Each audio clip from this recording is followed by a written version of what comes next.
So thank you everybody for joining us. Welcome to our WOT online session on leading care at home. I'll shortly introduce you to Naz Erdem, the team leader at AQA Spire, as the MC of the session. Just before we start, I'd like to acknowledge the traditional custodians of this land, the Wurundjeri people. I'd like to pay my respects to these people, their culture and their traditions. I pay particular respect to their elders, past and present and emerging, and to all Aboriginal and Torres Strait Islander peoples. So thank you for joining today. I'll now hand you over to Naz Erdem.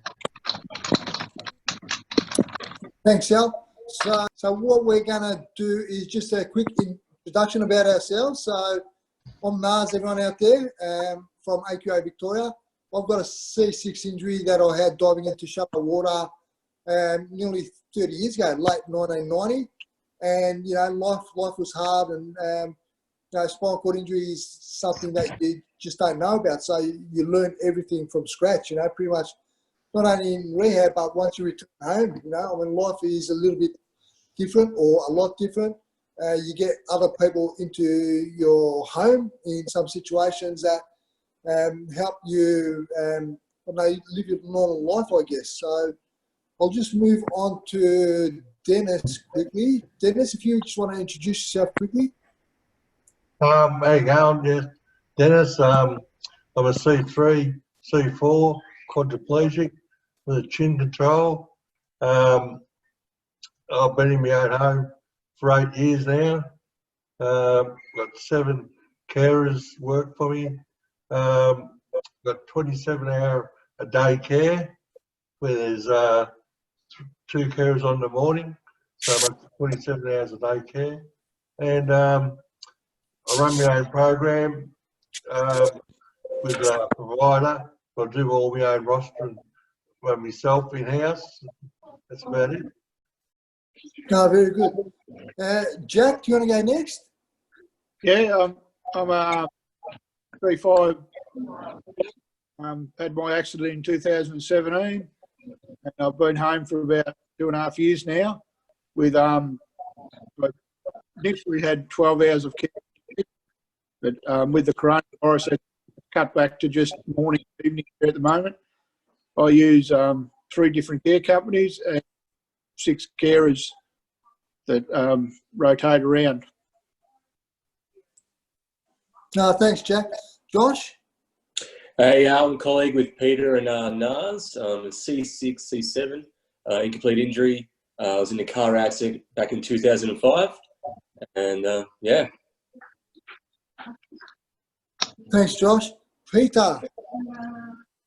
G'day everyone, I'm Peter Van Bentham from AQA. I live at home with my carers and wife and son. Carers don't live with me, sorry, but I use carers quite a lot in my life, or disability support workers, as we call them now, personal care and for community access and hobbies and all sorts of things that I do in my life. Carers are a big part of my life, and I'm looking forward to this conversation today. Well, I had my injury in 1999 from a motorbike accident. Yeah. Thanks, Peter. Julie, do you want to go next? Yeah. I'm C56 and I had a car accident in 98. So yeah, like you Naz, pretty well adjusted over the years. You know, you kind of like adapt and change to your situation. Yeah, but I've had I've got carers that come in the morning and help me get dressed, and they stay and help me do shopping and stuff. So. No, great, thanks. Mario? Hey, as you can see, I'm Peter's twin. I actually am the same level as Peter. And I took over from him when he exited the Talbot. I came in. And people are constantly telling me how good he was. It was a big setback for me right at the beginning. But because I'm a C5, I have a lot of care as well. I have 2 care agencies that I use because we can talk about that in a minute. They complement each other. I've got a team of about 6 carers, and I specialize in long-term care. So I've got a couple of carers now with me who've been with me for 15 years, and only recently the care I had right from the beginning just retired. So I had in 2001 a motor car accident, and I'm TAC funded. Thanks, Mario. And we have, Joshua, you had a quick... I believe you're supposed to address him as Dr. De Cruz. No? Oh, yes, I'm sorry. Yeah, by the way, many people know Mario. Some, for those who don't know, Mario's actually a registered doctor as well. So I'm sure there's going to be a lot of questions, if not today, down the track too, Mario, to you. Yeah, I'll take questions about the medication behind me. That's all my medication. Yeah. Susanna. Yes. Hi, everyone. I had my accident back in 95, car accident. I'm a T2 paraplegic. I live at home, raised a family and kids, and also now have joined a dancing group in wheelchair dancing. So everything's been going really, really well, and I have carers that come in daily to help at home as well. So if I have any problems. Great, thanks, Susanna. And last but not least, Elizabeth, who is a social worker from Austin Health. Naz, you forgot Emily. You forgot Emily. me. Oh, Emily, okay. you go first. Yeah, okay, no, we'll go back to Emily. Sorry, I missed, because I'm actually using two screens here and I missed Emily. Emily, sorry, did you want to go next before Elizabeth? Yeah, I'll go. Hi, my name's Emily. I have a T4 injury and I injured myself in 2018 from a car accident. Finally gotten home this year. So. Oh, no. Yeah, long time for you to get home, Emily, and I think we'll touch on that as well. And Elizabeth, sorry for that error. So again, Elizabeth is from Austin Health, and she's a social worker down there. Yes, so I'm the social worker, one of the social workers on the spinal rehab unit at the Royal Talbot, and part of the social work role here is also supporting patients who've come in with a new injury and are trying to make sense of and get set up with their very first care agency.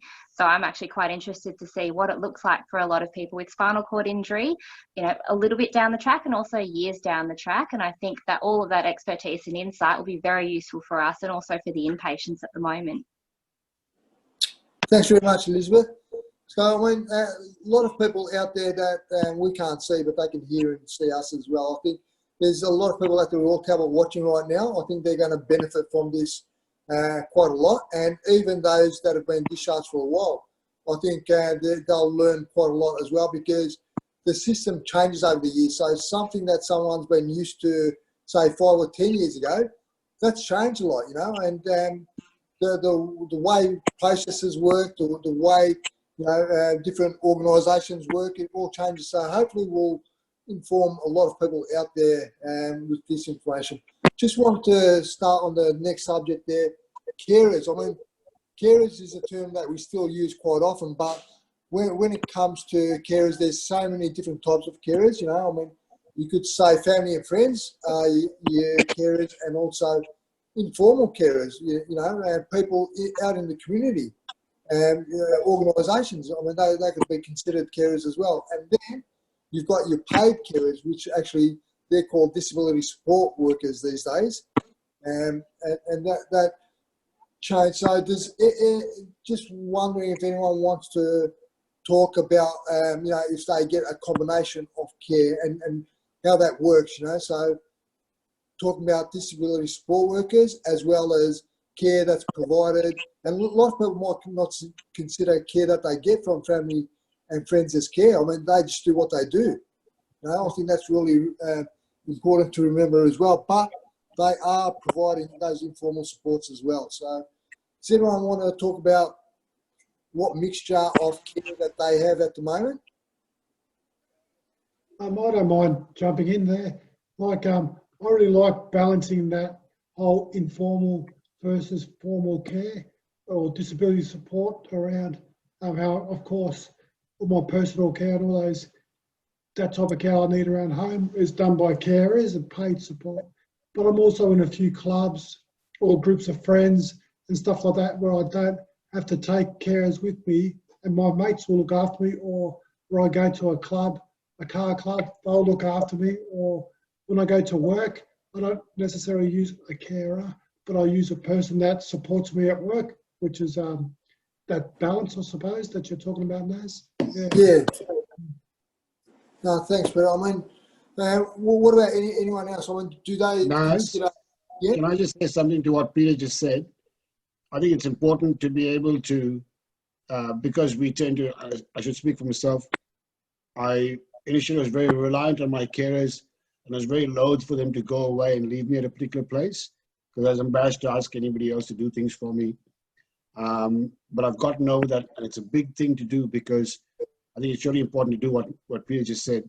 If you're going somewhere to be seen as your own individual person, it's good not to always take your carers. Of course, there's some situations where you'll definitely need a carer, but where it can be avoided, get your carer to come back and pick you up. I think that works really well for me. And I noticed my relationships changed quite a lot after I started doing that. I think that's a great point, Mario. I mean, a lot of people that have care to, I mean, you know, if you need to go to a meeting and you use your care for like social supports, as in taking you there and all that sort of stuff. And it's really important to think about, do I need the carer with me during that time, you know? How's it going to look on the other side? Because we get used to our lifestyle, and a lot of people, you know, won't see or understand from our point of view. But there's a lot of stages where even if your carer is there, they don't have to be with you around the clock. I mean, that's a good strategy to have. Yeah, that's a good point. So with carers, I know when I first finished rehab and I went home with carers, it was a learning process, you know. I mean, it was not the fact that I had carers, but how they were gonna come to my home. And you know, I don't live alone, so I had to consider other people in the household as well. You know, like brothers or sisters, mum, dad, and all that sort of stuff, and you know, wife or girlfriend. So it's really important to work that out, how it's going to work. And you know, a lot of carers you do. I mean, you have to build up a relationship with them. They're not just someone coming in and doing this. You know, to get along, you have to build that relationship with them as well. But they have to have their boundaries, and same as your family and friends as well.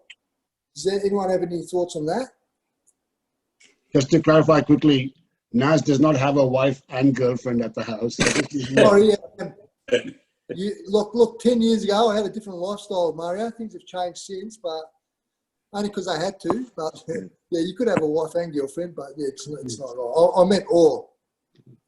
It might be interesting, Naz, asking Emily, since she's one of the more recent ones that went home, and how that process was for her. Yeah.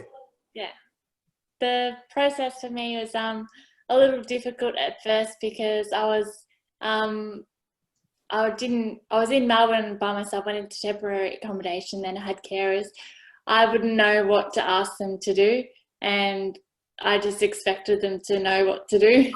But I've learnt now that you kind of have to help them along, tell them what to do, so they can actually do stuff. Because yeah, they would go at the start, they would go, then I'd realise, oh, I should have got them to do that.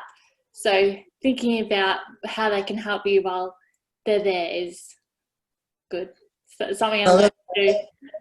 No, that's a good point, Emily. I mean, you learn as you go too. I mean, you know, you don't study how to be a para or quad at school, and same thing as well. You don't study to be a carer, so you don't know what duties you need to perform. And even if you do, it changes from person to person. You know, you have disability support workers who might just help you out work-wise, and others will have maybe 4 or 5 different people that they work with. You know, so it's really important to speak your mind in those sorts of situations. And if you forget something, as in you know, like you mentioned, oh, I could have got the carer to do this now. Won't have to wait another day or until someone comes back. You can just make mental notes of that, or make a list. It's a learning process too on how you use your care. Yeah, that's something I learnt to do. Is I learnt to write checklists so they could so they could sign off, so that I'd make sure that they would know to get everything done. So I'd write down what they need to do and stuff like that. So I found that for me. Exactly. And so I just want to stay with you a little bit, Emily, but it took you ages from discharge to get back home because of different complications. So your care needs would have changed all over that time, you know. I mean, you're far from family, so family would come and help you and all that sort of stuff. You get a team of carers to help you out in Melbourne. Then when you had to move, go back home, which is, well, you know, not Melbourne, of course, but you had to have a new team of carers, you know, train them up all again. But this time around was more knowledge, I think. Yeah, it was much, And I found in Melbourne, I had carers that kept changing because they would it was a big turnover rate. So if I had everything written down, it was then easier for them to learn with new carers coming in and stuff. Whereas in the country, there's not as big a turnover rate, I found, but there was in Melbourne. But it's all learning. Yeah, it is. It's all learning. Just wondering, Jack, can I ask you now? You're from regional Victoria as well. How did you find, or how do you work your carers once you're home? You know, like I said, it's all a learning curve. You can speak to people and see how they work their carers. Did you manage to take anything away from speaking with other people about having a team of carers? Because I think that's really important. You know, you can't rely on one carer because there is a turnover in a lot of situations, and you need to have you've got to be a good manager. You have to have a team of carers and manage them well. So I just want to ask you how you go sort of with your carers, if you've got a team of carers. Yeah, for sure. You got to find the good ones and, buddy, look after them and stick with them. And the one thing I did find by being regional is try and find the ones as close to home as you. I've got a few that are close into town to me and a couple that travel for nearly 3/4 of an hour to get, and you sort of worry about the time they spend on the road. So it's nice to know the ones that are close by. You don't have to worry about them driving. But the other one is pick and choose, I find. I've had most of my carers have stuck with me from fairly early on. And you sort of, I don't know, find the ones that you're really comfortable with and look after them. Yeah, I think that's really, really important. And that's where it comes to a carer, you know, could be with you from, 1 month to 10, 15, 20 years. You know, it's just a relationship you build with them. And, you know, that relationship is so tight that it's not a caring role in particular, you know. It's someone that you've built up a friendship with, and it's more than just receiving care from that person, you know. You might go out, have a laugh and all that, have a joke about different things. Yeah, definitely. You've got to find ones that are your friend or feel like a friend to go out with. It's no good going, walking down the street and saying, oh, this is my carer. Yeah, that's right. If I meet someone, it's like you're with your friend, not with a carer sort of thing. Yeah, exactly. Jack, I'd just like to put a different spin on that particular issue. I think we all look for carers who are compatible with us, and that's a really hard thing to say when you're first doing it, because I'll give you from my personal experience, a carer I have now for 12 years. The first few days, I didn't think it was going to last very long. And she's not compatible with me in terms of she's not my age, or she wasn't a friend of mine as such. She still isn't a friend of mine, but she's my life support person. You know, when I'm sick and, you know, when I need it the most, I find her care the best because we have a really good relationship. It's purely a care relationship. We have nothing in common, but it's been going for all these years. And I actually would have lost it because I was thinking that I had nothing in common with her and I found it, but it's worked out quite differently. So with all your carers, give them a bit of a run. I think it's like, you know, don't be too quick to judge if they're compatible with you or not. And also don't be, if they're not compatible, like you'll find that carers are not compatible with you will leave you. So you must do the same as well. You mustn't hang on to people just because their situation demands it, because you feel you're trapped. Or you can't get somebody else. Be open with them, because you're not meant to be able to get along with everybody. And I think that it's okay to say to a carer, look, you know, it's not you personally, it's not me personally, but we just don't get along. I'm going to have to start to look for somebody else, and tell them that. Be open with your carers, because they know what's going on. Yeah, exactly. I mean, a lot of people, you know, you build a relationship or you don't. And people got to remember, you know, like you said, they're your lifeline. So, and you're the employee, and they're the employer, and you're the employer. So you got to treat it that way when it comes to that. You know, it's really important. You know, you don't get what's given to you ever. You've got a choice in who you choose. You have to interview the right person and make sure they're comfortable with whatever needs you've got. I'll just jump in there, Nat. Sure. I find out I've had a lot of carers go through, and I find out a lot of people who think they're experienced, but like we're all different in our care, which I find a lot of older people come from the aged care home, and that they treat you like you want a cup of tea, you're all right. You want a drink of water every 5 minutes, but I find I've got carers that come off their cert 3, cert 4s, and they've been green as green. And I've got about 5 girls here that I've taught from green, like from the start, and I find out they've been the best carers ever. Like they've been with me for 9 years, before been with me for 6 years, and they're just, I've taught them how I want my care done, and now I don't have to open my mouth.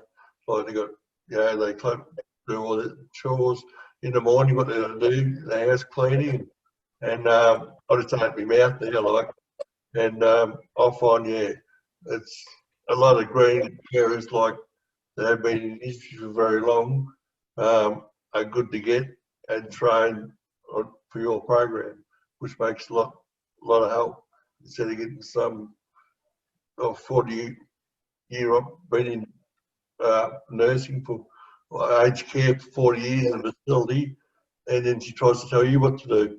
You know what I mean? Like, yeah, that young ones listen a lot more. That's right. I mean, in the end, people are people. So if they get to the stage where they're too comfortable, and it gets to them saying, you need to do this, and telling you what to do, that's not right. You know, I think you need to control that sort of stuff. Yeah. Yeah. What about? I want to ask people how they combine, their personal care with their normal lifestyle. You know, with kids or friends and all that sort of stuff. Because that's something that's really important. You know, like I mentioned at the very start. An example with me when I went home is I had the carer, and I lived with mum and dad and younger brother, and carer used to come and help me out, and I have to go into the kitchen. I used to think, shit, I'm sending someone into the family home's kitchen, and I don't know how they're going to take it. And of course, they're not going to say, look, I don't want this person in the house and that, but of course, it's their home, and they're going to want to have whatever care, whatever your needs are, to come and help you out, But I actually felt uncomfortable myself having a carer out in a home that I shared with other people. Yeah, Naz, I'd be fascinated to hear Julie's comments on this, because I believe she has two little kiddies, and how she's gone about just managing that, and I guess that compatibility element. Julie, do you mind speaking on that? It's a really fine line, because more so when the kids were younger than what now they're obviously older and they've got their own kids, but I find it was a really fine line, because like, you're the mum, but the carers are there to help you, but a lot of the time those boundaries would get broken, so the carers would kind of like jump in and like take over. So kind of like was a lesson for me to be like a little bit more assertive and say, well, no, hang on, that's my daughter, I'll discipline her. That's not your role. So sometimes even though they think they're helping, they're actually like intruding without realising. So I think it's about being strong and keeping those boundaries and keeping those walls up as well, you know, to have that, you know, to have that relationship that works with the carers. Yeah. And that fell back it can on be you quite confronting. communicating. You know, it is quite scary, you know, having to confront someone and say, look, you're doing the wrong thing. That's my kid. Do you know what I mean? Yeah. And some people take it on board. They're really good with it. But then other people aren't. And I think, you know, it's a good thing. You know, you kind of like work out who the good carers are and who the bad carers are.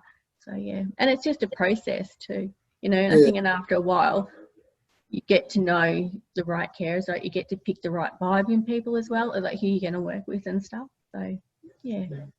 I had similar things with myself, having carers come in the home.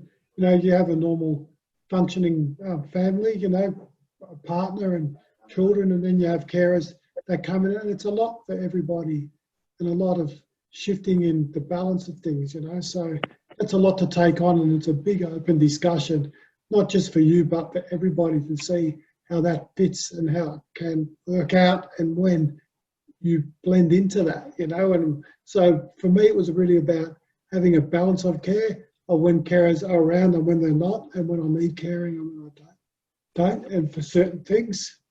So, yeah, that was important. But what you brought up, Julie, was really important too, because my son was very young when I had my injury, so carers would get involved often, and meaning very well would sometimes take over, or they would answer my questions if my partner was talking to me or one of my friends was talking to me.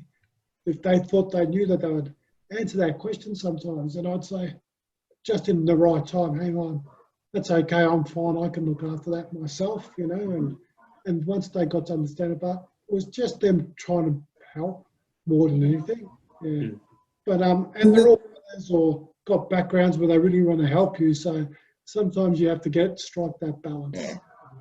Yeah, And their helping's not really helping if they don't realise No. either. Yeah, I think that's a really great point, and a lot of people, it's easy to fall into that trap, you know, especially if you're not outspoken, if you're laid back and let things happen. It's really important if you say something that the carer is doing that's not appropriate, and, you know, they're not doing it deliberately, you know, like you said, they're probably trying to help out, but they need to know that there's a boundary there. You know, if someone needs to be disciplined, or if someone needs to, whatever, that you are the person. And sometimes, you know, it's okay for them to do it, but they need to go through you. You know, they need to make sure it's okay with you first. and I think that's a benefit of being with an attendant care agency as well, because you do have the support coordinators that if you don't feel comfortable raising that issue with the carer directly, you can go to your support worker and they'll like work with you through it, you know, and they'll work with the support worker as well. So it's nice to have that back in and that support at times as well, if you can't handle it yourself. Yeah, exactly. Can I just say that the thing that Naz said, the word, you just said it very quickly, boundaries, because with different carers and different clients, we all have different boundaries. So I might want a carer to discipline my child to a certain extent, and somebody else might not, or whatever the issue is. Make sure you draw nice lines so the carer knows where the lines are. And the lines can't keep changing because they need some stability, and they need to know how to behave as well. Yeah. So if you draw a particular line, try to stick to it. You said to the carer, I don't want you to do this in future, so stick with that. Even if you do want to say, look, I usually tell you not to do this, but can you do it in this situation? But not always. Yeah. But that goes the other way too, Mario. I mean, I just thought, you know, people in your household might think they're okay to tell the carers what to do as well, you know. And yeah, you know, people don't think about that, but that's where people can get too comfortable with what's going on. You need to take and keep on top of all that sort of stuff. And again, if family and friends need to, not in all cases, but if they think they need to tell a carer off or tell them to do this, they need to go through you and get your permission and see if it's okay. Absolutely. Because that's the easiest way of losing good carers, for example. That's a really good point, Naz. Yeah. Yeah, that's a really good point. So I mean, that's one pro and con about disability support workers and also those informal supports. Has anyone got any thoughts of? Naz, Things like there's a question from pros and cons. there's a question from Alex Coombs about Okay. travel. On the Q&A, anyone want to? So I can't see that. If someone wants to read it out, that'd be good. It says Alex Coombs. Hi, Alex, by the way. Could the panel comment of their experience of organizing and traveling with a DSW, interstate or overseas? Do you prefer to take a known DSW with you or take a risk of sourcing an unknown at the other end? Yeah, And we have recently restricted taking a DSW out of the state. Cheers, Alex. Can I jump in there? Yeah, I use carers quite a bit. So when I do travel, I have to take, or don't have to, but I prefer to take a couple of carers with me because I don't want to load up carers too much when I'm away. So you can split that up and take a few with you. Now, I've been with different agencies over the years, and sometimes one agency have different policies to the other. So that's something you've got to sort out with your agency, even if they will support you if you go travelling or they want you to get carers from the state or the country that you're going to, which is all possible. So there's quite a bit to consider there. But myself, usually the current agency I'm with, I take carers with me. I've never travelled overseas. I was supposed to be in Bali leaving today actually, but that's not happening. But I've gone interstate usually once a year, this time of year to get away from winter, and I always take a few carers with me when I go away. Yeah. But I want to sort of get away from us naming our agencies too today, because this is not the place to do it. Yeah. Yeah, like there's. Can I jump in there for a sec? Yeah, go Dennis.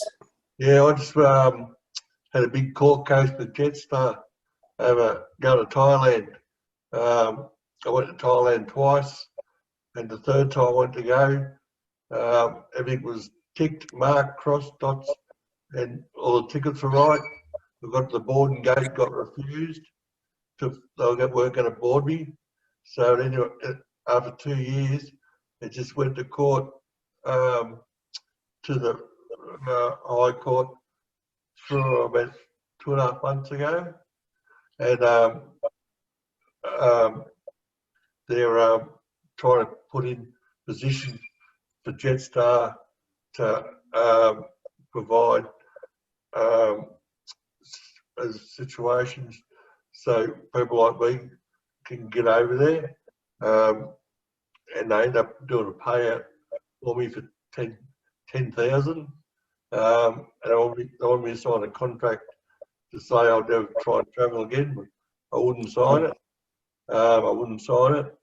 And the contract I did sign is that in the near future, they're going to look at a lot more before, and I reckon in a few years' time, we might be able to take our own shares on without using Nogal Lifter, because Jetstar won't use Nogal Lifter because they're a low budget company.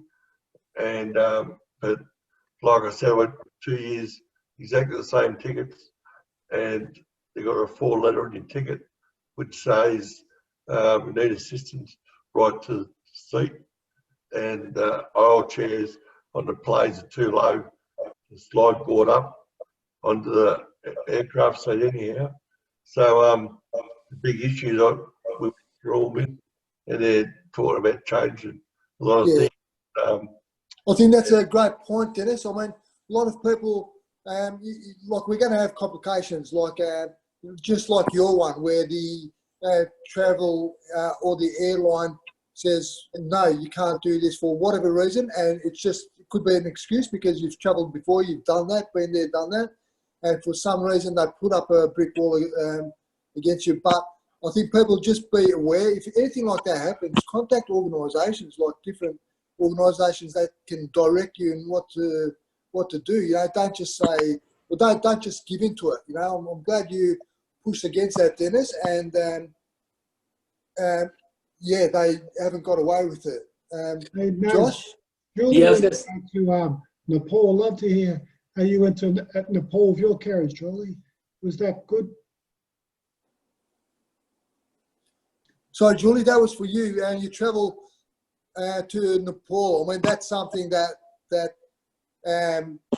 would be pretty tough. You know, just quickly, are you able to speak about how you work out your carers and your travel itinerary? When I went away on my trip, I only went for 8 weeks, but some of the places I went to in Nepal, Tibet and China were not wheelchair accessible, and it actually took its toll on the carers. So I think next time I would try and get funding for maybe 3 or 4 carers, because the terrain that the carers had to assist me on was like really bumpy. There was holes in it. I mean, some of it was like horse and cart, like there wasn't even cars, some of the places I went.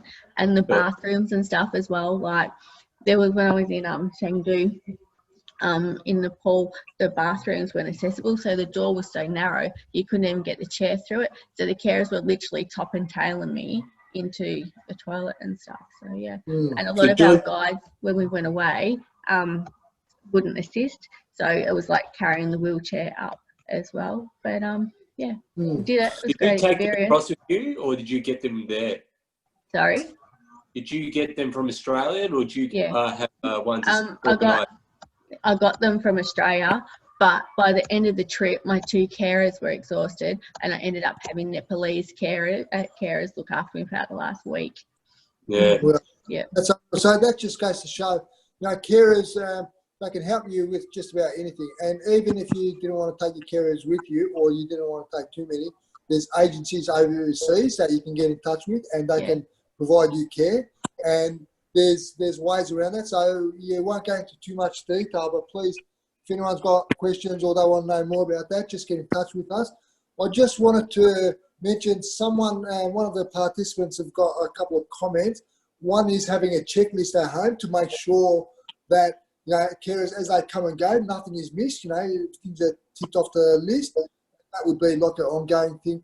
And also, when you're hiring a carer, if you need a carer to go away, travel with you, make sure, because they're going to make you sign a service agreement, make sure that they're okay with whatever your needs are. And it's on the service agreement, because you don't want them coming back and saying, no, we can't have our carers travel with you to Sydney because it's not on the service agreement. So make sure if you're doing that sort of stuff, speak to people before you do that stuff, you know, where we can help out and make sure that you're closing all the loopholes if there are any. Yeah.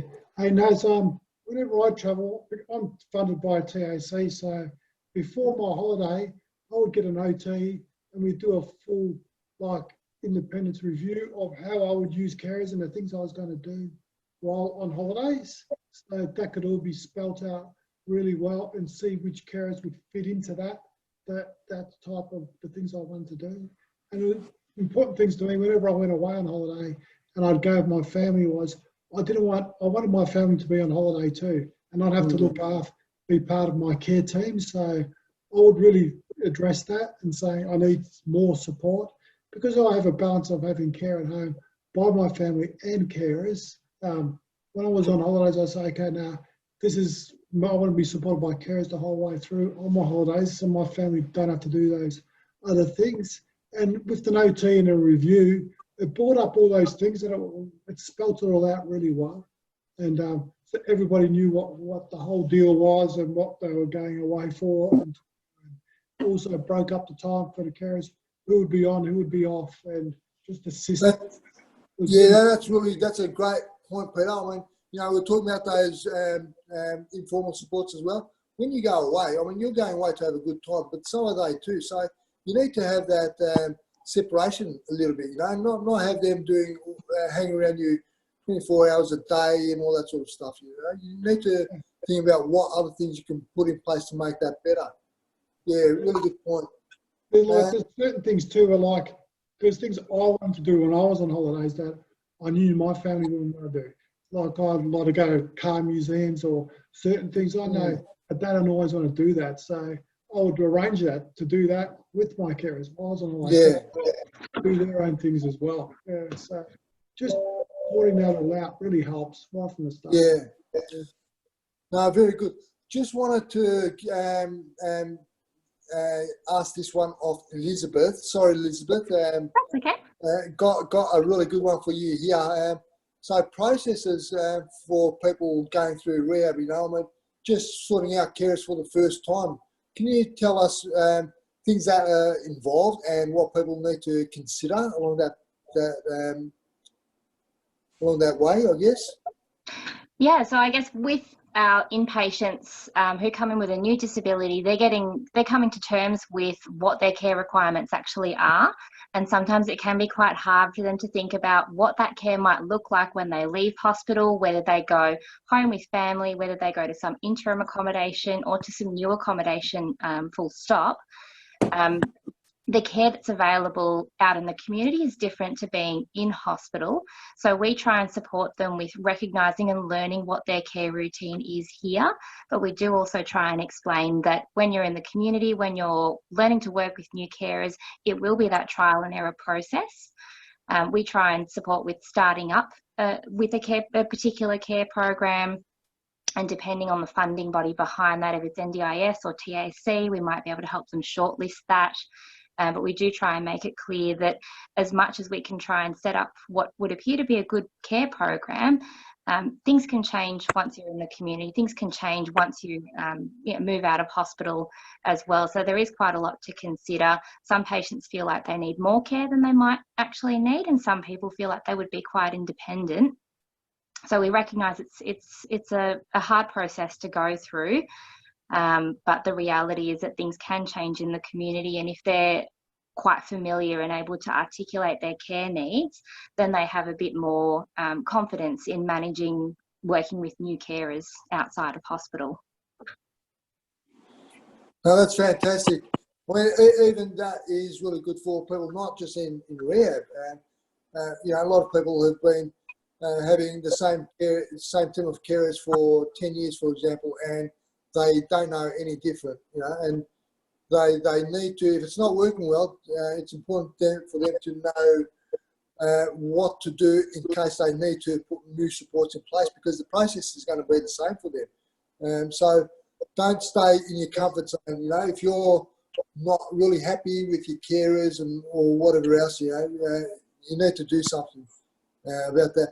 Just wondering, did anyone have anything more to add to what Elizabeth talked about? One thing on that note with care companies, I think it's important to have a good rapport with you so that they know and keep them on the lookout for carers that suit you to try and add into your team. Yeah, I think it's very important, you know. Make sure that the carer agency is on the same page, you know, that they do want to build a relationship with you, and you do want to build that relationship with them as well, because that way they're going to know your needs, and you know, especially if people are having a high turnover in carers, which can happen quite a lot. It's good that they know what sort of carers, what you're looking for, what your needs are, because everyone's got different needs. Just on that, I just wanted to speak to, Susanna and Josh. Josh and Susanna, I mean, you guys are pretty independent, and I just wanted to talk about social engagement, as in, you know, community stuff. Do you guys use carers in the community? Because it's not just about care at home. I might go first. I know you go. Thanks, Josh. I'd actually only use a carer if I need to go to appointments, to the hospital, or I need some help, but socially not necessarily take a carer. I'm pretty independent that way. Yeah, no, that's good. Yeah, so if I can, Naz, I guess you're speaking a lot, like we touched on it with community access. So in regards to that, you know, I get carers to go to the supermarket, you know, and help get my groceries that way. And then also, I think I was like Emily, have quite a severe spasm. So for myself, I like to keep fit and active. So I need individuals to maybe help me in the gym, just because I guess my balance is not that great.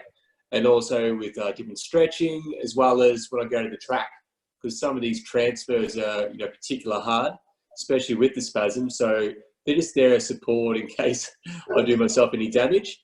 And then also, you know, I have the cleaner and a gardener, which I guess you can hire, you know, the gardener, so to speak. But yeah, I guess there's all those different supports we speak of.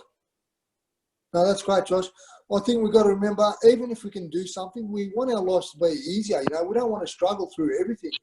You know, going to the gym, going, like you said, exercising on your race chair, transferring, you know, all that sort of stuff is really hard on the body. So you need to think about how you can use carers to make your life easier. It's not making you less independent. You know, I think it's bad to see things that way. No, definitely does. And I think when I was 18, I probably didn't think about that much. But as we get older, and we've had people in our community now that have, you know, sadly passed away, especially with that spasm, I think it's more, you got to think of the potential risk and, you know, just that what if. Yeah, very true. Yeah, I actually think that when you're at the gym or having to go to hydro, I actually need my carer to go to hydro, and you got to make sure that you have a very good understanding when you're at doing those types of outings, so they know and understand what their requirement is to help. That's right. That's right. Very, very important. Even tidying up around their home, you know, there's lots of things. My head was around attending carer or carer in those days was all about helping you shower, helping you dress, helping you prepare meals, and that was it. But it's a lot more than that, and people need to sort of know that. It's not just that. They can use carers for a range of things just to help make them more independent, because that's what it's about. You're using carers to expand your independence and do more. And if you're really, really tired, you can just send that carer to the gym for you. I'm not sure that's how it works, Mario, but sure. I want to try that. So I'm going to get into training 6 days a week now, Mario. Yeah. From 1 day to 6 days. Okay. Just another topic I thought might be interesting to talk about. A lot of people, you know, either think they're independent or they're not independent, and you know, leave the rehab unit with not much care. You know, they think I'll be right and all that sort of stuff. A lot of people probably get a lot more care than what others would think they need. You know, I mean, you know, this is not a good way to stereotype, but for example, a para might go home with 20 hours a day care, and a quad going through the system might only go home with 4 hours of care per day. You know, it doesn't matter how much care you need. It's really important to have those things in place early on, because it's good to think about the worst case scenario. When you go home, or if you're at home, or you're moving house, or you're traveling, what could happen? Why would you need a carer? And get those hours per day. And if you need to cut back, it's always easy to cut back. But looking for a carer during the time where you really need it, it's not going to happen. You know, it's going to take you 2-3 weeks to get a carer signed on. So I don't know, what do people think? I mean, my care has actually dropped over the years. Just wanted to see what other people's thoughts are around that. Well, I'll go. I'm a para which has more hours, so I have 17 hours, but people looking at me might not think don't need that. And I need more because of my spasms, but I'm really working on my independence, and then I'll start decreasing that soon, hopefully. And yeah, so I think it's better to start with more and then decrease as you feel more confident and be independent, and you work on your independence and stuff like that. Yeah, Emily, don't be too hard on yourself, because you know, you're very early on your rehab, and I think we all maybe had more assistance when we first went home, and that's a particular note for the guys in at the rehab. Like Naz mentioned, you know, get those supports early on, and it can always be tapered back. Isn't that right, Naz? That's right. And even there's going to be a stage where you know, lifestyle's going to change. You might want to get fitter and go to the gym, go to the pool. Don't hold yourself back. Don't say, I can't go to the gym because I haven't got care. You need to go and ask for it, you know, because that's it. It's what's the term they're using now? Reasonable and necessary in the IS language. Same goes with TAC. Yeah. Just want to just remember what you said, Mario. I mean, a lot of people probably can't get their heads around why would you use two different agencies? Why would someone hire their own carers? Can we talk about that a little bit? Yeah, sure. Just before I go to the two caring agencies, I just wanted to say, sorry. I think this is touching on what Elizabeth spoke about as well, just organising carers. You know, it's really important that don't fit yourself into a box. You know, you don't have to go with one agency. That's right. What I wanted to say, Naz, is that don't see ours as necessarily a sign of dependence or weakness. Like I have a lot of hours. I probably have as many hours as you can.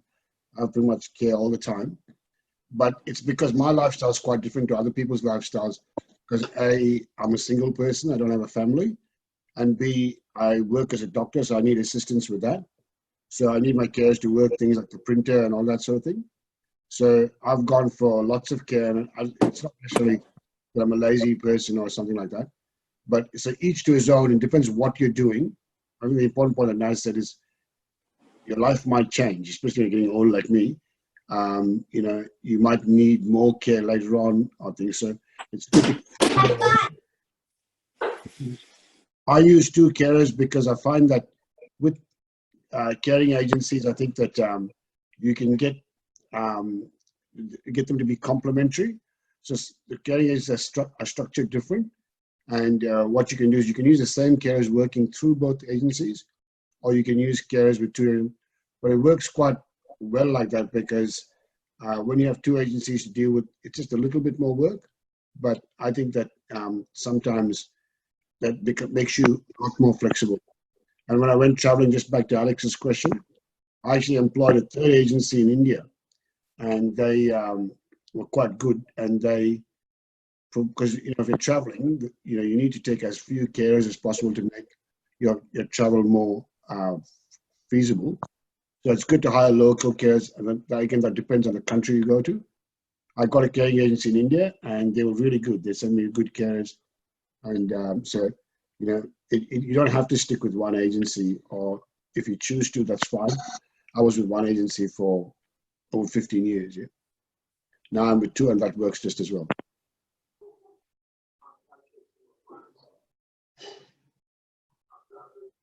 You're on mute, Naz. Hey. Naz, you're on mute. Mario, we've got a question about carers getting COVID tested. Perhaps you could answer that while we find what's happened to Naz. Yeah, I'm sorry about that. No, you go on with that and I'll jump in. Yeah.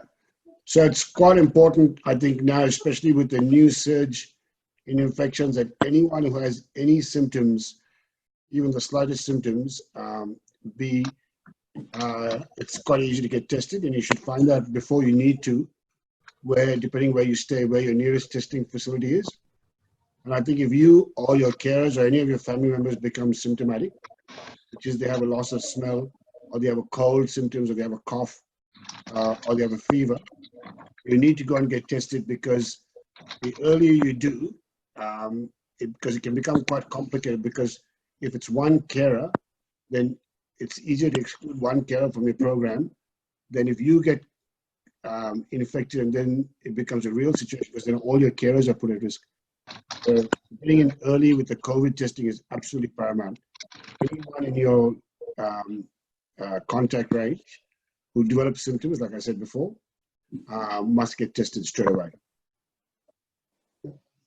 That's a great point. Yes, I think it's really good to put precautions in place for that sort of stuff, because and another reason to have a team of carers and being able to manage them, because yeah, like I said, you know, your carers might work with one person, which is just you. They might work with 4 or 5 different others. And if something happens, I mean, it's not their fault, you know.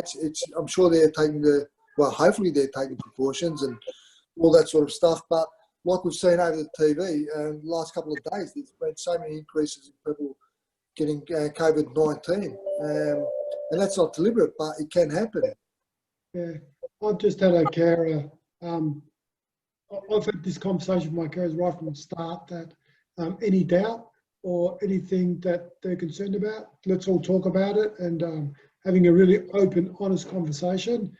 Same both ways. They want to know about me as much as I want to know about them, and they're keen to keep working, but they're also keen not to make me sick or their family sick and all those type of things. So everybody needs to have those conversations with carers and their teams of people. I just had a carer, didn't turn up to work yesterday because he felt that he needed to get tested. And so he's getting way ahead of it and got tested, and tomorrow we'll find out. But I say that he's just been precautionary because he's that type of person, which is really good. Yeah. That's really important.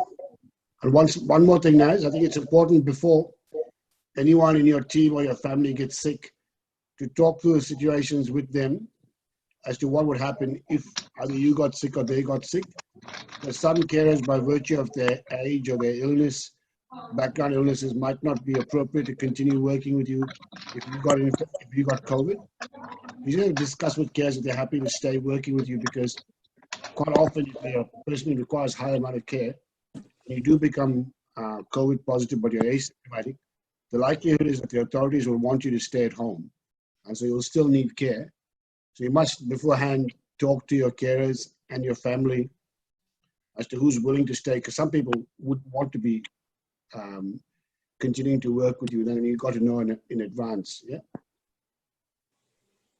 Can I just chop in for a moment, folks? Just acknowledging that we've got to 3:30 and a couple of people are starting to drop out.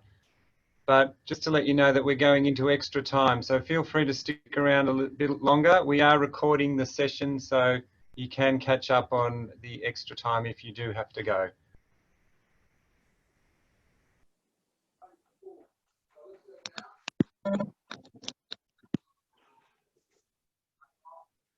Oh, Maz has disappeared. We've lost our leader. Well, take over. Yeah, while Naz has gone MIA, Peter, do you mind expanding? Like, you know, we go to the agency to find carers, but I know you've also taken the initiative to source individuals to take to the agency. Do you mind speaking on that a bit? Did you say me? Yeah. Yeah. So, you know, sometimes I look at what I want from a carer in the sense of being my hobby or my community outing, what that might be, instead of looking at as a personal care role. So I might advertise independently for that and say, I need a person to help me with my car club stuff, or a gardener that will help me with my veggie patch. You know? So I'll look at a person that's more wants to do that stuff rather than the personal care side of things. And that's my different things in life I do, you know. And I used to go to soccer quite a bit because my son was a soccer player. So I found a person who wasn't a personal carer, but he really liked soccer and was involved in the club. So he ended up being my carer that would pick me up every training session and soccer session, take my son and I to soccer, and be a big part of that because I was in the committee at the soccer club as well. So he could be there for that. And I wasn't a personal carer, anyone that had any sort of skill, but I taught them just how to empty my leg bag or help me with a little bit of food, and that was a really good relationship that we had. So, you know, these things always change in your life. I've had 20 years experience at it, so, and these things change, you know. I don't know what will be in the future, but I imagine it'll always keep changing in the type of care and how people can assist me. Josh? Yes. Oftentimes when you need a carer, if the caring agency is finding hard to find you carers, one good tip is what I do is the best place I find to look at, because I live here in Heidelberg, I just go and put a poster with Josh's face as someone better looking than me. But you know, not getting up. I just put photo of me and the job requirements and put it on the nursing bulletin board at Latrobe or RMIT, and you get many takers there because there are kids there that need work. You know? That's a fantastic idea. That's great. Yeah, I've Can I done just some, jump in here for a minute? Can I jump in for a minute? Sure. Someone was talking about Mabel before. Who was that? About Mabel? She's gone. It was what's her Emily name? was. Julie. No, Julie. Right. Julie was Julie. Yeah, well, under work cover, if you're under work cover, Mabel, you can't have Mabel because something to do with their insurance, doesn't comply with the work cover issues.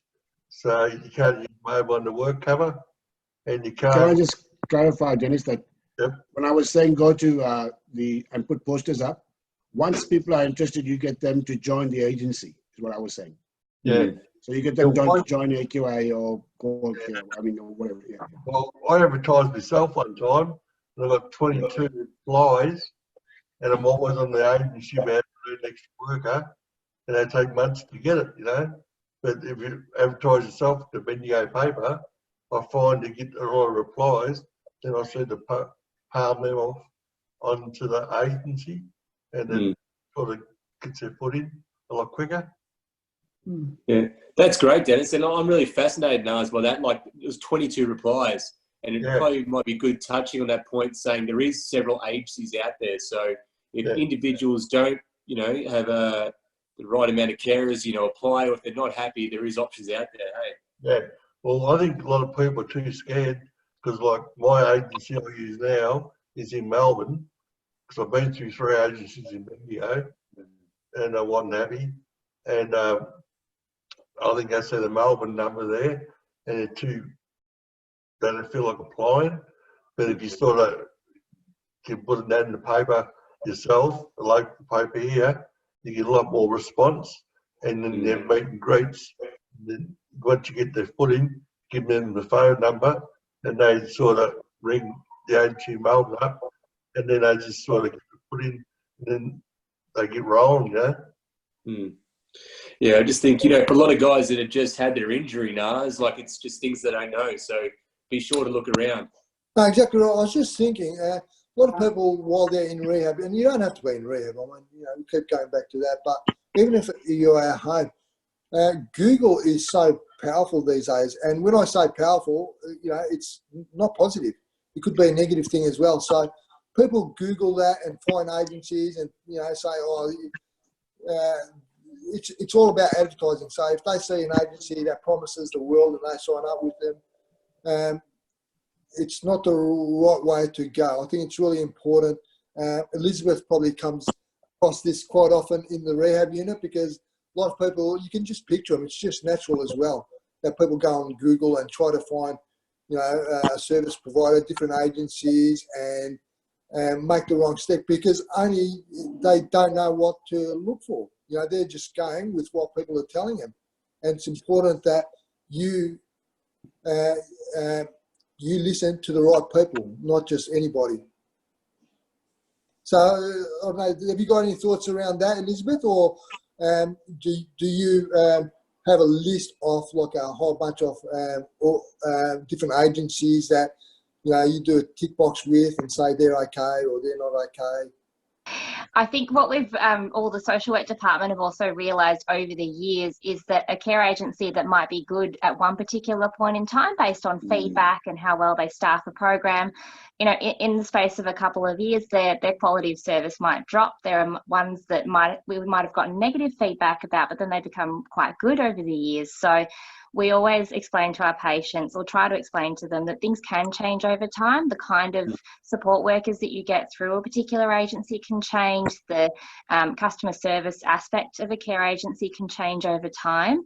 But a lot of the time we try and support with, I guess, screening a potential care agency to make sure that they're aware of what the personal care requirements of a patient are. We've had some care agencies that initially might go, yeah, we can provide disability support, but when we call them up and have a general discussion, do your support workers do bowel care? Can they help someone with catheters? Do they do hoisting? Are they able to do, support someone with a spinal cord injury, or some additional care requirements on top of that? And then we've had some care agencies then come back, maybe even halfway through the working process with them to go, actually, this program's a little bit too big for us, or actually, no, we can't find all the support workers with that. So for us and our inpatients, it's actually quite a learning process here as well. But, we never know. We might start off and set up what looks like a really good care program, but I'm imagining that as the years go by, things can chop and change for our patients. But one of the questions we do get sometimes as well is, is it better to have more than one care agency to start off with, or do you start off with one and then think about picking up a second one as a potential backup later on down the track? Very good. Well, I think someone else just made a comment about,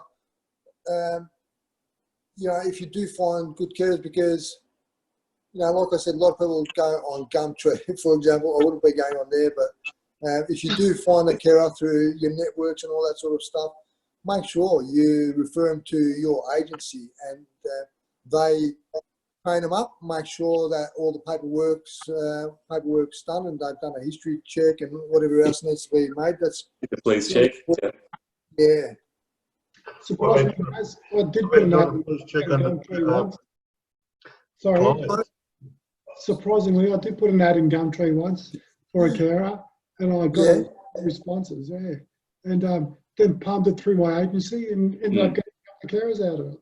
Yeah. Okay. So that helped. That worked, Peter. Yeah, but it was more around the type of care I wanted for my hobby. Yeah. Okay. So and that worked, and that right. Yeah. All this paperwork though, like they can have all their paperwork, but still not know what they're doing. And like my provider, they send carers around here for meet and greets, and then never seen them before in their life. It's all about their paperwork, So, and they've got paperwork's all right, but they've got no ability, Yeah. I've seen some doozies, believe me. I find the best carers don't necessarily have to have ability. It's just about their enthusiasm. If they're willing to learn. Yeah, willing to learn, and that makes a good carer to me. Yeah, paperwork stuff, I reckon. I think it goes back to you're the employer, so you actually have to interview someone like they're applying for a job, because that's what it is. In the end, they're applying for a job, and you need to ask the right questions and make sure that they're going to be okay for whatever duties are required. It's really important, to treat your carers, or when you're looking at new carers, to interview them. You can rely on the agency to do that on your own behalf as well. But if you want to make sure, you need to ask the questions, be part of that interview process, or make sure that those questions are asked of the person applying. It carries on through everything. You need to get reasonably involved in everything. You can't expect your agency just to take care of everything. They need your feedback. They need to know what you like, what you don't like. It's good to be a functioning part of it, and you end up having a good amount of control, and you're offering really good value to your agency by being really involved. I try and keep out of as much as possible, but I do get involved a fair bit. So my agency and I have a good relationship, and we work towards getting a good pool and a good team of carers. And as soon as that team gets a weak link or something like that, you build that back up rather than let it run down. Yeah. I think that's a good point. We were talking about that before, Peter. You need to build that relationship with your carers and also the agencies as well. And that's you're able to step back because your agency knows pretty much all your needs and what the requirements are. So there's no point in you being there, making sure that they ask questions, because they know you that well, and they you know them and can trust them as well that those questions and are going to be asked, looking for the right person. Yeah.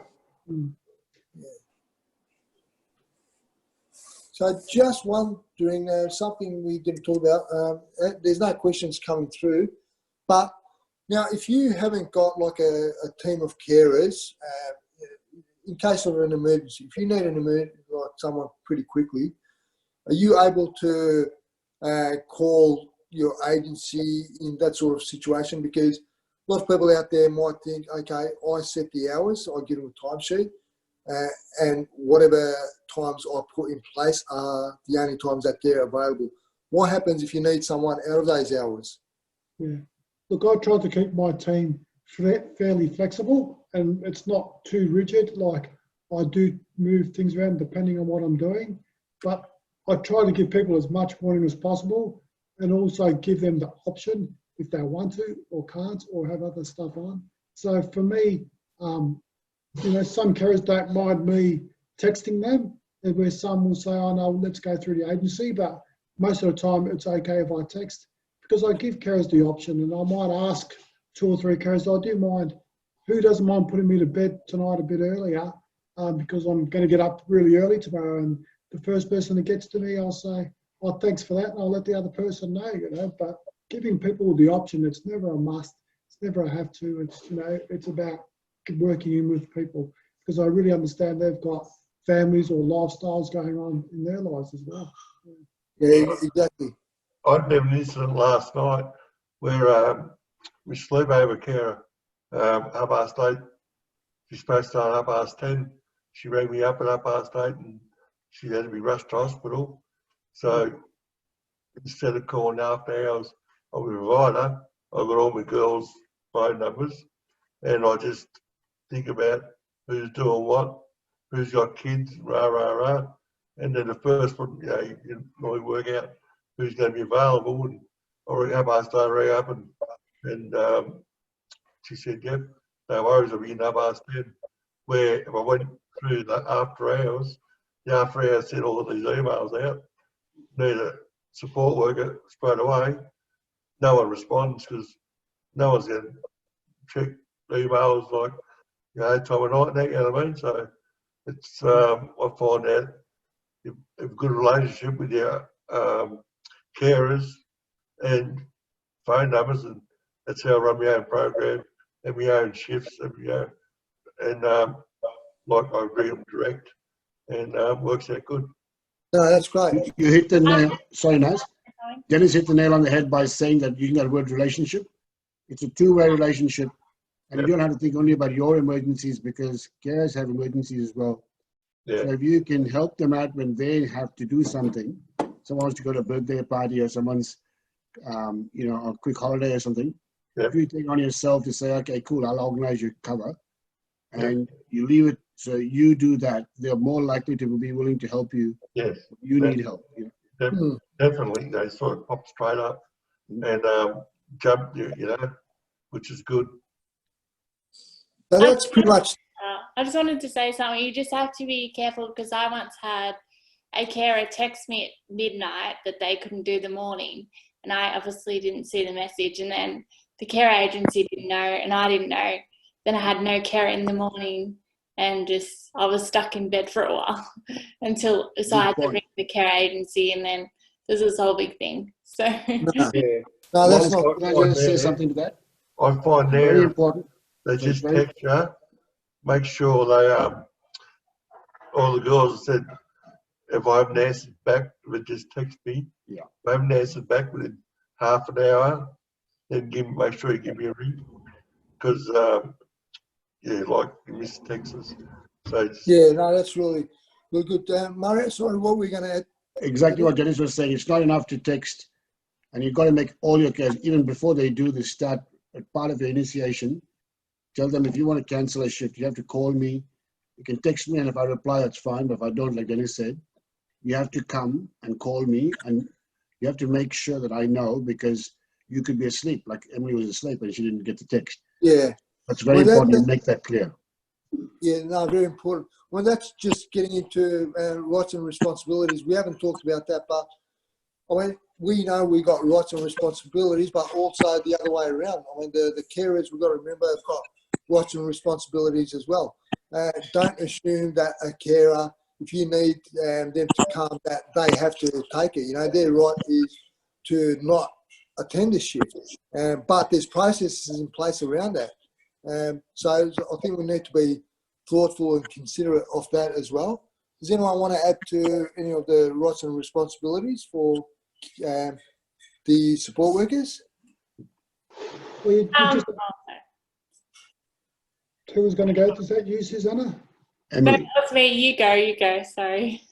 Oh, you go, Emily. I'll go after you if you like.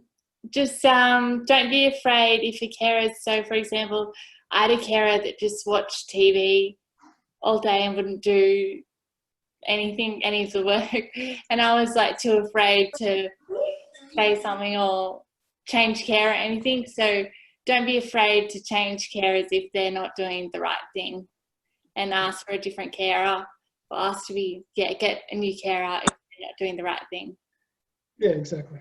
But going back to rights and responsibilities, you know, for your disability support worker, your house is their work environment, so it's got to oblige to all those conditions. Just like when you used to go to work, that you had, you know, lots of conditions. So you need to have put all that in place for them. You know, like non-slip floors or whatever that might be, or give them breaks or whatever that might be. You know, you have to look after them equally. Yeah, so Comes down to a lot of respect, Pete.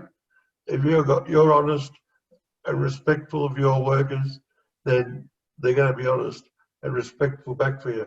And like, I've had things here go on here that some of the carers get jealous of other carers, you know.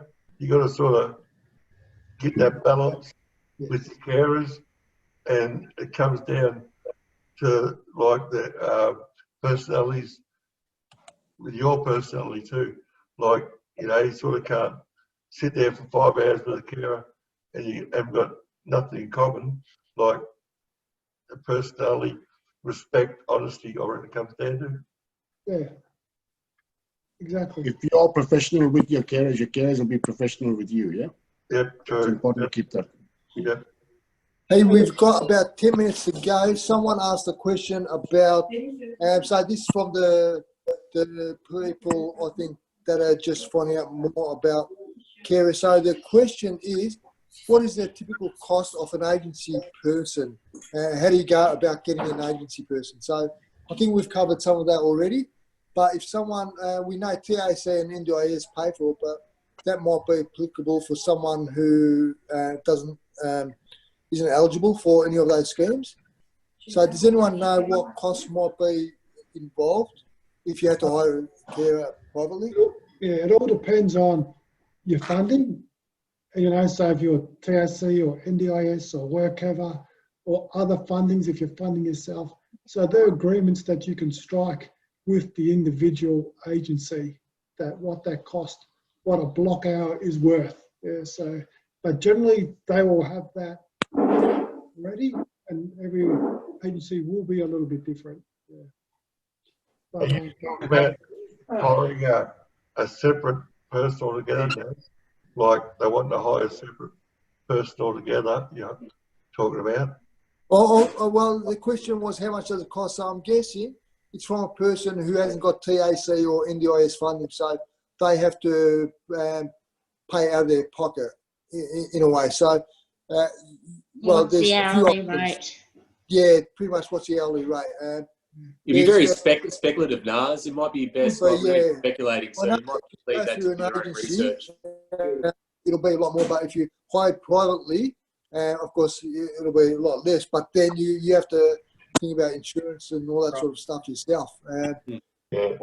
I'm guessing carers get paid anywhere from, you know, $30 to $50, including private and agency. So I don't know exactly what that figure is, but it'll be good to maybe contact one of us and we can chase it up. maybe Lisa wants to still knows a little bit about that. Elizabeth, can you feed into that? Yeah. Yeah, so often there will be a funding agency behind our inpatients, and they I guess, pay the care provider a certain rate per hour, depending on if it's morning care, during the day care, community access, overnight support, evening support. So the hourly rates will vary. But every now and then we do have patients who ask about what the actual private cost is if they had to pay separately themselves. And some of the care agencies have sent through what those private costs actually are. And from what I've seen, just as an example, if it was between, say, 9 to 5 for any kind of personal care or daytime care as a standard, the rate seems to be about $50 or more. But it depends on how complex the agency feels that your care is actually needed to be. I guess with our inpatients, though, we're not as familiar with if they privately source carers through, say, for example, Gumtree, then they get to charge a different rate. But if it's through an agency, agencies have their own private, private per hour costs, and then per hour costs if they're being paid by NDIS, and then again, it's different through TAC. Yeah, I think that question was directed at if I had to pay an agency, how much would it cost? But yeah, it is that, because it's really important. Care is a lot cheaper if you had to fund it yourself, but you've got to remember there's no insurance in place, there's no superannuation if that needs to be paid. The might be paid to an agency, but they cover any of that headache, I guess. So yeah, the answer is about $50 an hour, I think, but give or take a bit. Yeah. Look, there's some people are self-funded through their funding, and you can get interim or people that are in between the whole, that help you employ, that will pay the work cover. There are organisations that will take a certain percentage of the total block of the hour, and it's not that much. So they'll cover all those admin type things. Yeah, so you can still hire a person directly, and then the company will look after all the work cover, holidays, all that type of thing. Take a percentage. Yeah. Do you know much about that, Elizabeth? Yeah. Sorry, in terms of? Like a company like Mabel, so to speak, might pay work cover and all that. They take a very small percentage. For some of the self-funded type people, yeah. And That's correct. I think often with our inpatients, they choose to first, especially when it's a new disability, they go with a care agency that takes care of all of it. And just like, I'm just having a quick look in the chat, Ben Groot has flagged that carers get paid around $25 to $35 an hour. But if they're working for an agency, the agency might charge the funding body, say, $50 an hour, but the agency looks after, like what you've mentioned, the superannuation, the insurance, the paperwork side of it for the actual support workers. Yeah. There are some, you can, if you're self-managed, you might hire people directly, and you can go through an agency that pays the work cover and all takes care of all that type of stuff, the policies and procedures and all that, and they don't charge it. Have you done that much before, Elizabeth?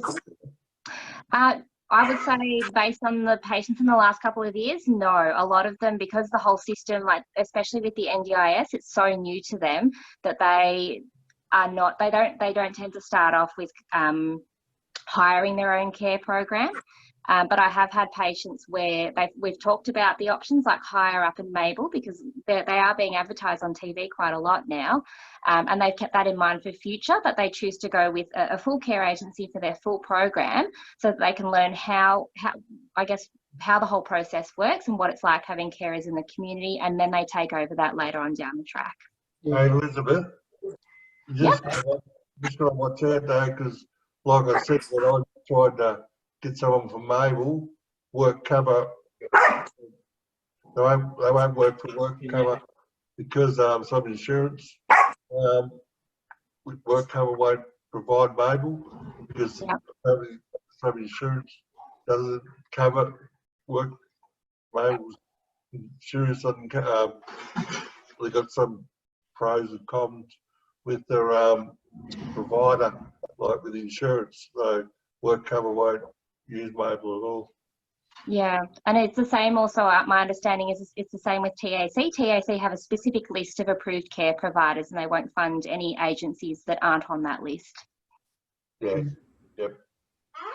Very good, thanks for that. We only got a minute to go, so before we finish up, just wanted to go around everybody, just a tip or a trick or a bit of advice that you want to talk to or pass on to anyone out there.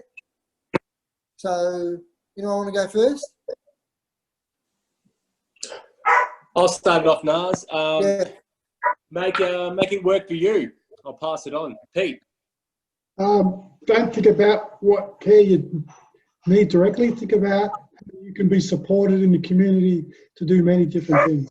And how that funding body can support you how to do that with care, with disability support workers. Yeah. Emily, do you want to go next? Yep. So what I always say is everyone has their own common sense. What you think is common sense the carer might not know. So always explain what you want. So you might, like, for example, washing red pants with sheets. Just explain that you don't want them washed together, because some might not know that. So never assume. All the common sense I not done in. Yeah. What about you, Dennis? Yeah, all I got to say is keep warm, everybody, and good talk, meeting you all, and I'll see you all next time. Thanks, Dennis. Thanks, Jake? Dan. Yeah, I just reckon when you find good carers, look after them and they'll look after you. If you've had a rough morning and you clean up an accident or something, take them out and have a coffee. Look after them. Yeah. Exactly right. Exactly right. Elizabeth? Oh, sorry. I definitely say ask questions, you know, about what your care routine actually is, learn about it, because ultimately it certainly sounds like you need to guide your future support workers to make sure that they work best for you. Thanks, Elizabeth. Mario? Yeah, I think how your treaters how your carers treat you is directly proportionate to how you treat your carers. Yeah, you get what you give, and the same standards you apply to them, they'll apply back to you. So you want them to be better to them. Thanks, Mario. Susanna? Yeah, and I actually think that if you put yourself first, allowing them to understand where you're coming from, everything should run really nicely for you. So that's all. Yeah. And thanks, Susanna. I think I've got everyone this time. I'll double check. Yeah. Okay. So just me quickly, I just want to say, I think it's important to think outside the box. You know, personal care is not the only thing that carers can assist with. Make sure you balance your informal supports like family and friends and your carers as well. And speak your mind up. You know, you're the employer. It's all about your life. That's it. So if anyone, just finally, just wanted to say, speak to us guys out there. You know, lived experience. We know a lot of people, and we've got a lot of advice and experience in the area. You know, get in touch with Sal, AQA, and and Elizabeth as well, and we'll guide you along, help you out. Thanks, Sal. And your SCIS liaisons for those of you that are just in that first 12 months after hospital as well, and the spinal outreach service, part of the spinal community care program. Thanks, everybody. I'd like to make a special mention to thank some of our attendees today. We've had some great tips coming in from Helen and Ben. You had some great contributions. Thank you to all our panelists today. I really appreciate giving up your time. Thank you for those of you that have stayed with us through extra time. Obviously a big topic, and there's more that we could be talking about. So stay tuned for future WOT sessions online. This one will be available via YouTube in the next couple of days. You'll also get a follow-up email, and we'd really love your feedback, any comments, any topics that you think would be great to cover in future sessions. So thanks all. Thank you for attending. Thank you for the panelists. Over and out. Thank you, everyone. Thank you. Buona notte. Everyone. Bye. Buona notte. Bye. See you next time.